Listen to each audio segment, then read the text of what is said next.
Imagine a town setting fire to its own garbage dump, then discovering that the dump had a path into an abandoned coal mine. The surface flames were extinguished, but below ground, the fire found something far more dangerous than household trash. It found coal, oxygen, and a labyrinth of tunnels beneath Centralia, Pennsylvania. That was in 1962. More than 6 decades later, portions of that underground fire are still burning. It outlived the officials who confronted it, the projects designed to stop it, and nearly the entire town above it. By the end of this story, you will understand how a routine cleanup became an underground disaster, why every response failed, and why officials ultimately removed the town instead of extinguishing the fire. You will also see the moment when the ground opened beneath a 12-year-old boy and made an invisible threat impossible to ignore. But Centralia's destruction did not begin with flames. It began with the world hidden beneath its streets. Coal was first mined around Centralia in 1842. The Centralia Colliery opened 20 years later. In February of 1866, Centralia became an incorporated borough built around one resource, anthracite coal. Anthracite is the highest rank of coal, dense in carbon, difficult to ignite, and capable of sustaining intense heat once it begins burning. For generations, miners cut rooms, passages, shafts, and tunnels beneath the hills surrounding the town. Coal heated homes, supported businesses, filled churches, and put wages into almost every household. Centralia's population reached roughly 2,700 near the end of the 19th century. But as the 20th century advanced, anthracite lost ground to oil, natural gas, and other sources of energy. Mines closed, jobs disappeared, families left. By 1962, Centralia's population had fallen to roughly 1,100. The industry declined, but its underground architecture remained. Abandoned workings, unsealed passages, fractured rock, and coal that had never been removed.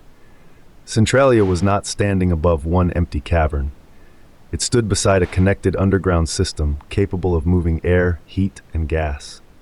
On the edge of town, officials had turned an abandoned strip mining pit into a municipal dump. The pit had been excavated around 1935. It was approximately 75 feet wide and 50 feet deep. Household garbage accumulated inside a wound left by the coal industry, close to combustible mining refuse and old underground workings. By the spring of 1962, the dump had become a public nuisance. Memorial Day was approaching, and the borough wanted the site cleaned.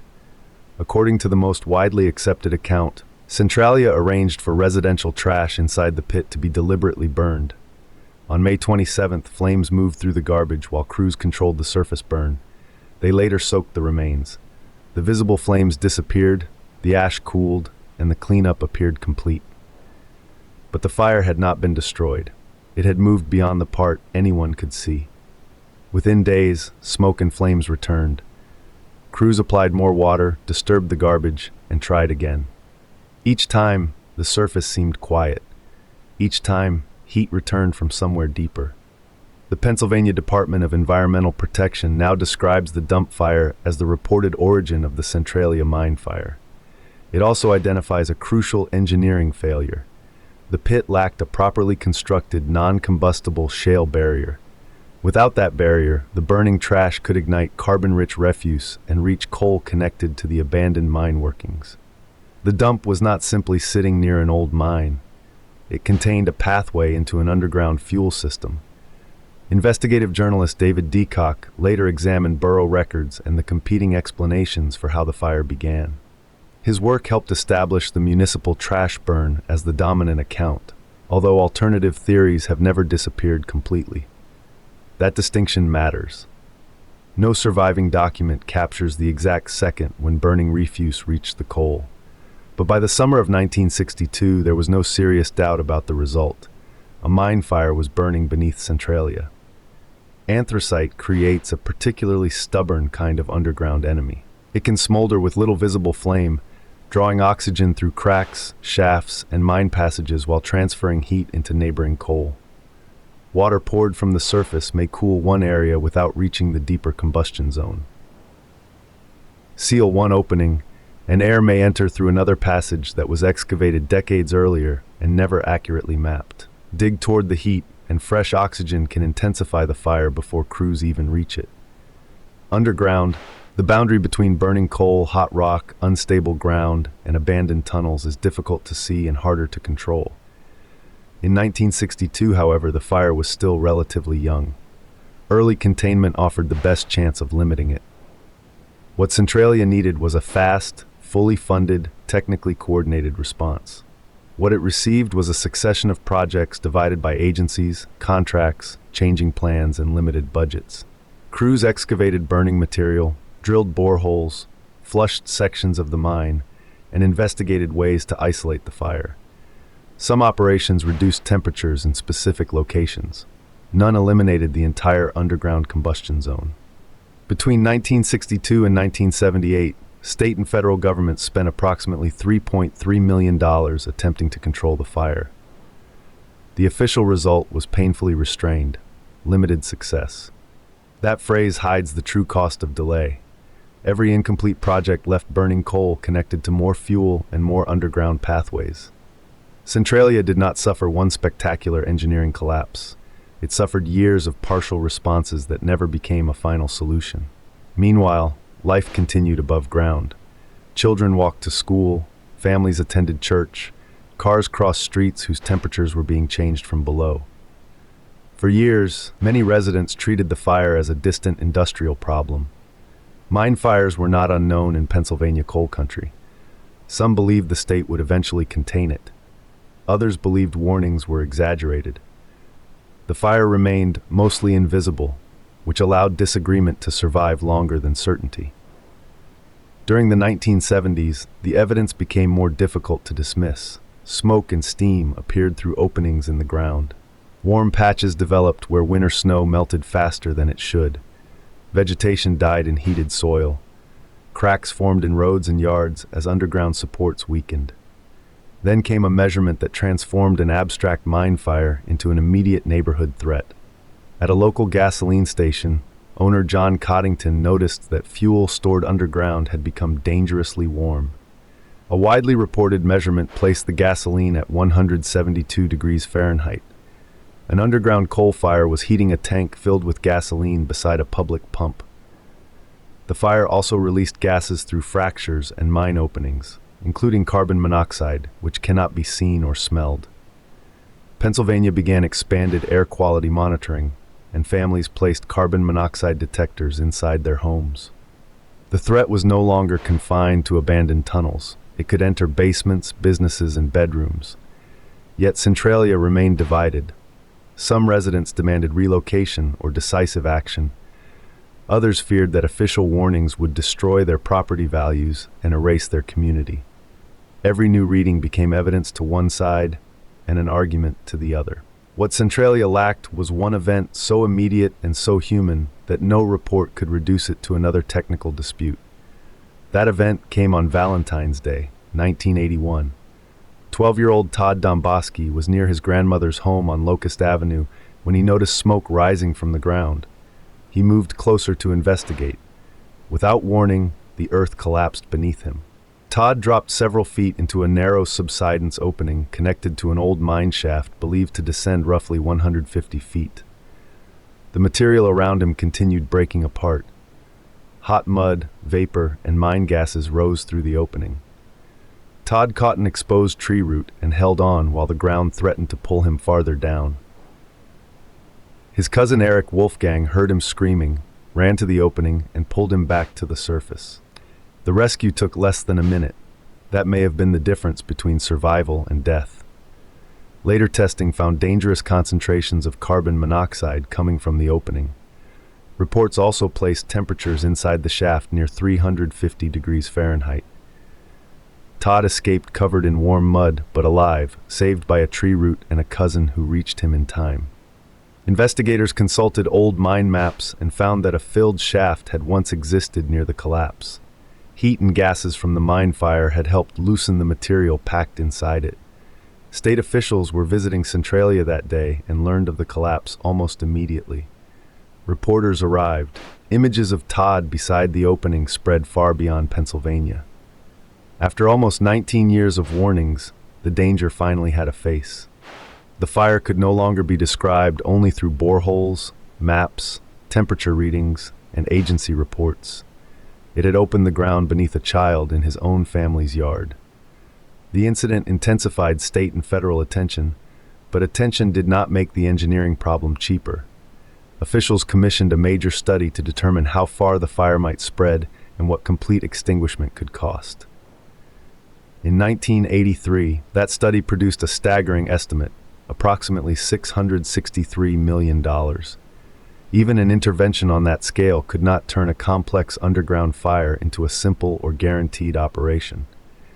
By comparison, Centralia itself contained a declining population, hundreds of properties, and an economy already weakened by the loss of mining. The calculation confronting the government was brutal. Extinguishing the fire could cost many times more than acquiring the threatened properties and relocating the people above it. Officials therefore moved toward a different solution. They would not remove the fire from beneath Centralia. They would remove Centralia from above the fire. In 1984, the United States Congress appropriated $42 million for the voluntary acquisition of affected homes and businesses. Residents were offered payment for their properties and assistance relocating beyond the hazardous area. For some families, the offer meant safety and a chance to begin again. For others, it meant being asked to place a price on generations of memory, identity, and belonging. Between 1985 and 1991, authorities acquired 545 residences and businesses and moved their occupants. More than 1,000 people ultimately left under the relocation program. Many settled in nearby communities, close enough to remember Centralia, but no longer able to live inside it. Demolition crews followed. Houses disappeared. Empty lots replaced blocks that had once held families, stores, and conversations. Sidewalks remained beside grass. Streets continued toward intersections that no longer served anyone. The government had reduced exposure to the fire by dismantling the community built above it. But a group of residents refused to leave. Some believed the danger near their properties had been overstated. Some saw the condemnation process as an attack on property rights. Others suspected that valuable coal beneath the borough mattered more than officials admitted. Whether or not those suspicions were justified, they reveal what the fire had done socially. Neighbors no longer agreed on what was real, safe, or fair. In January of 1992, authorities began condemnation procedures against the remaining properties. Residents challenged those actions in court and continued living in homes the state was attempting to acquire. During 1992 and 1993, fire damage and subsidence forced the indefinite closure of the affected section of Route 61. The abandoned roadway later became known as the Graffiti Highway, a cracked strip of pavement covered by visitors over the following decades. In 2002, the United States Postal Service discontinued Centralia's zip code, 17927. The borough still existed, but another ordinary connection to the outside world had been removed. In 2013, the remaining property owners reached a settlement allowing them to remain under life estate agreements. They could live in their homes for the rest of their lives. After each life estate ends, the property passes to the Commonwealth. That agreement did not assign Centralia a simple legal death date. It did something more personal. It tied the future of the last occupied properties to the lives of the people who had refused to abandon them. Above ground, Centralia became a landscape of empty lots, fragments of pavement, cemeteries, utility traces, and a handful of surviving structures. Below ground, the fire continued through abandoned mine workings in the Buck Mountain coal bed. Pennsylvania still monitors the site because dangerous gases and sudden subsidence remain possible. Federal guidance warns that mine fires left to burn can create new vents, new collapses, atmospheric pollution, and even surface fires. So let us answer the central question directly. How did a controlled trash burn destroy an entire American town?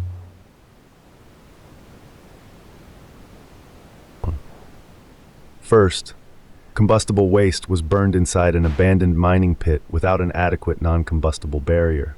Second, carbon-rich refuse and old mine connections gave the fire access to coal and underground airways. Third, the response was fragmented and repeatedly failed to eliminate every active part of the fire while it was still relatively limited. Fourth, Decades of mining had created a subsurface system too complex, unstable, and expensive for any simple extinguishment plan. Finally, when the estimated cost reached $663 million, relocation became the solution officials were willing to fund. No single villain designed Centralia's destruction. A municipal shortcut, an industrial landscape, incomplete containment, divided authority, and years of delay combined into something no one could reverse. And why is the fire still burning? Because coal remains underground, oxygen still reaches portions of the mine system, and the combustion zone cannot be safely accessed from one controllable point. Some widely cited geological estimates suggest that enough fuel remains for parts of the fire to continue for roughly 250 more years. That is an estimate, not a scheduled extinction date. Underground fires change as fuel, oxygen, water collapses, and mine geometry change. But the scale of that estimate reveals the imbalance at the center of this story. A decision made during one spring cleanup may still have consequences centuries after every person involved is gone. Centralia was not destroyed in one dramatic night. It was erased slowly.